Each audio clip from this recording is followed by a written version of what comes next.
शमशेर अली जब 48 साल का था तब उसकी पहली बीवी की मौत हो गई थी।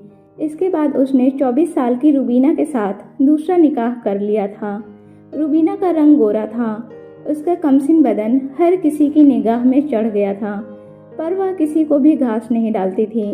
शमशेर अली की ढलती उम्र व कड़ी मेहनत मजदूरी करने के चलते उसका शरीर भी ठंडा पड़ गया था।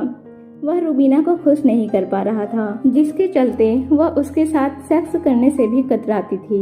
इसी तनाव के चलते वह टीबी की मरीज की तरह खांसती रहती थी और उसका घर के कामों में भी मन नहीं लगता था। शमशेर अली ने रुबीना का खूब इलाज कराया, लेकिन कोई फायदा नहीं हुआ, क्योंकि रुबीना की बीमारी तो जिस्मानी तौर पर असंतुष्टि थी। एक दिन शमशेर अली ने गांव के पास एक हकीम साहब का कैंप लगा देखा। वह कैंप 10 दिनों का ही था। हकीम साहब की उम्र तकरीबन 32 साल थी। उनका दावा था कि वे हर तरह की बीमारी का शर्तिया इलाज करते थे। उनकी जड़ी बूटियों से तैयार की गई दवाएं लेने से 10 दिन में ही बीमारी से छुटकारा मिल जाता था, ऐसा हकीम साहब का कहना था। शमशेर अली रुबीना को लेकर उनके कैंप में गया और बीमारी का हाल सुनाया। हकीम साहब रुबीना को देखकर दंग रह गए। उसकी जवानी, गोरे बल खाते बदन को देखकर उनकी लार ही टपक गई। रुबीना भी हकीम साहब की जवानी देखकर मुस्कुरा उठी और वह ललचाई नजरों के साथ उसे देखती रह गई। हकीम ने उसकी नब्ज देखने के बहाने हाथ से हाथ मिलाकर कहा, शमशेर साहब, आप रात को 8 बजे इन्हें दोबारा यहाँ लाएं, ताकि फुर्सत से पूरी तसल्ली से इनकी शरीर की जांच की जा सके। शमशेर अली रुबीना को रात 8 बजे हकीम के कैंप में दोबारा ले गया। उसे बाहर इंतजार करने को कहा गया। हकीम साहब ने शमशेर अली से दवाओं और सलाह के 500 रुपये एडवांस में ले लिए। शमशेर अली ने देखा कि रुबीना के इलाज में ज़्यादा समय लगेगा, इसीलिए वह खाना खाने घर चला गया।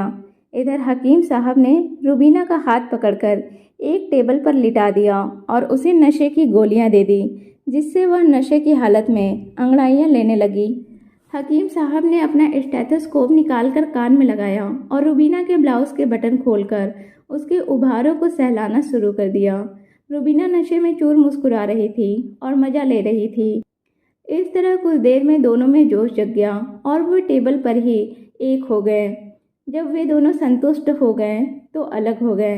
हकीम साहब ने कहा, 10 दिन तक आती रहना, तुझे पूरी तरह संतुष्ट कर दूंगा और औलाद भी दे दूंगा।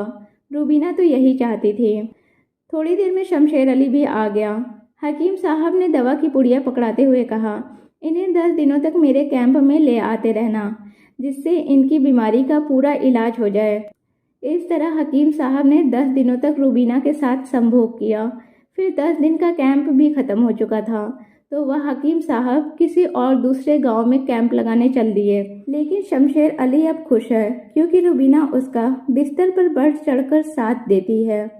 जब उसने बताया कि वह पेट से है, तो शमशेर अली ने पूरे मोहल्ले में मिठाई बांटी। सबने मिठाई खाई तो खाई, पर ज़्यादातर लोग जानते थे कि असलियत क्या है, क्योंकि गांवों के कई घरों में बुजुर्ग होते मर्दों की बीवियों को अचानक से उल्टियां होने लगी थी। तो हकीम साहब उस गांव के फरिश्ते थे या गुनहगार?